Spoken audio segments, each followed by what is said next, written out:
Salut, alors aujourd'hui, je t'amène avec moi pour aller affourager les brebis dehors. Donc on va voir comment on a essayé de s'adapter suite aux pluies qu'on a eues à fin août pour essayer de maximiser la pousse d'herbe avant que le gel arrive, donc avant que l'herbe arrive de pousser, et essayer d'économiser le plus possible du stock d'enrubanage. Allez, c'est parti.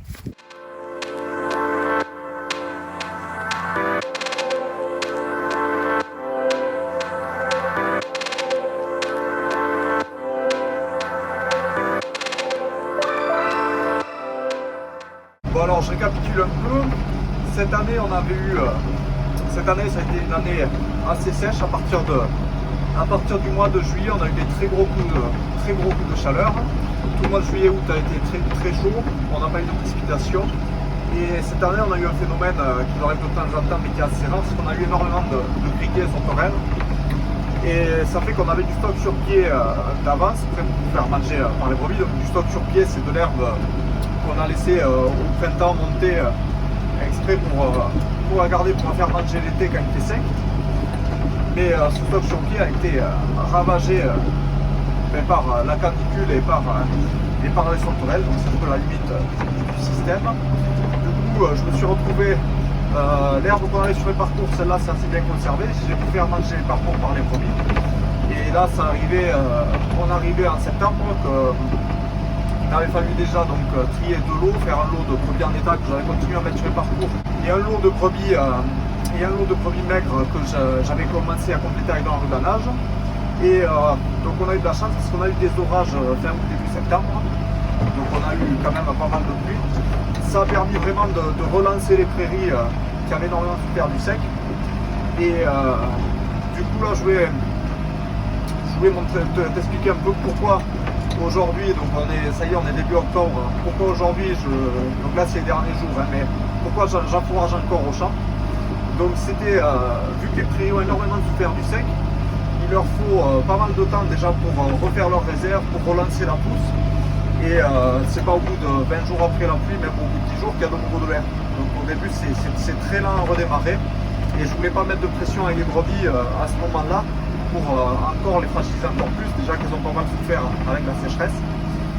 Donc j'avais continué, dès qu'il a plu, j'ai complètement arrêté sur un lot de brebis que je complétais avec l'enrubanage, mais je continue à faire la rotation. J'ai complètement arrêté la rotation, je les ai mis sur une parcelle qu'on va voir tout à l'heure, ces parcelles que je vais détruire pour semer de l'avoine, pour faire pâture au printemps. Et du coup là je leur ai fait manger de l'enrubanage là-dessus. Et ça a permis aux autres prairies donc de redémarrer, de refaire des réserves. Et maintenant on a pas mal de stock.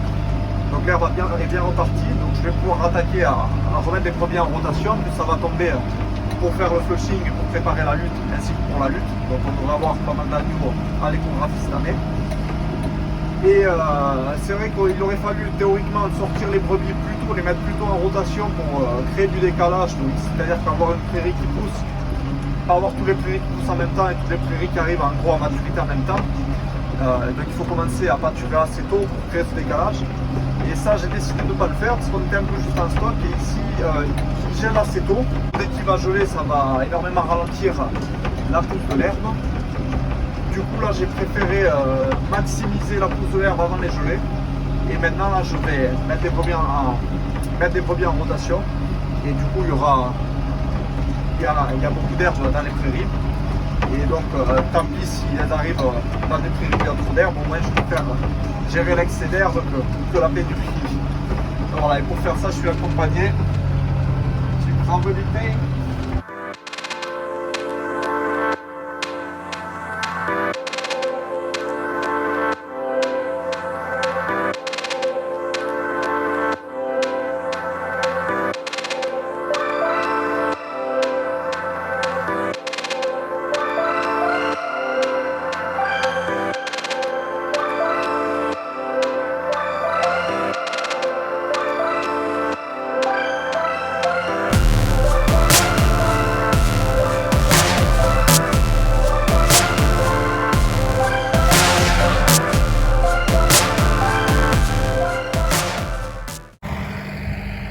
Grâce au chien, aucune brebis le temps qu'on travaille. Là-bas, elles attendent de pouvoir y aller. il y a une copine qui arrive. Dehors. Mais il n'a pas du grain. Oh, ça, et là, ça c'est le deuxième chouchou. Ninette. Et alors? Ouais, elles sont sauvages, ces brebis. Donc voilà, là on a le troupeau qui est très calme en ce moment. Elles mangent bien. Et le fait de les garder sur des prairies plutôt que de les avoir en bergerie, donc déjà première raison, nous on n'a pas de place en bergerie vu que là on a encore des agneaux en engraissement. Et ensuite ça permet aux brebis de marcher. Donc je pense qu'au niveau transition alimentaire, le fait de les avoir à l'enrubanage dehors, ça n'a rien à voir avec le fait qu'on les aurait à l'enrubanage dedans. Parce qu'elles continuent à manger un peu d'herbe, très peu, mais ça permet de maintenir la flore. Et du coup là, dès qu'on va les passer sur les prairies, on n'a pas besoin de faire de transition. Voilà les miss. Donc ça c'est le lot des brebis maigres qu'on complémente du coup avec de l'enrubanage. Et qu'on a laissé là, c'est une parcelle qui est recoupée en deux, qui fait 3,5 hectares à peu près. Et on les a, qu'on veut ressemer. Et du coup on les a mis là-dessus. Et les bottes on les déplace du coup tous les jours, on déplace les râteliers. Ça permet vraiment de fertiliser l'ensemble de la parcelle. Et pareil là on voit qu'elles vont manger, là c'est les emplacements où il y avait les anciens râteliers. Donc il en tombe toujours dessous qu'elles n'ont pas d'accès. Et dès qu'on les enlève elles vont mieux le manger. Donc là je vais les remettre en rotation sur les prairies. Donc dès demain, là c'est le dernier jour que je leur mettais l'enrubanage. Maintenant ça commence à être du bon, là c'est de l'avoine. Donc je vais le garder pour plus tard. Et en plus maintenant on est quand même au début octobre. Donc l'herbe est bien repartie. Voilà, donc moi je vais te laisser là. Donc dans une prochaine vidéo, je te montrerai un peu dans quel ordre je fais manger les prairies pour essayer de ne pas perdre trop d'herbe avant le gel cet hiver. Et essayer d'avoir un peu de pousse d'herbe avant l'hiver aussi. Donc je te dis à une prochaine, dans une prochaine vidéo. Allez, salut!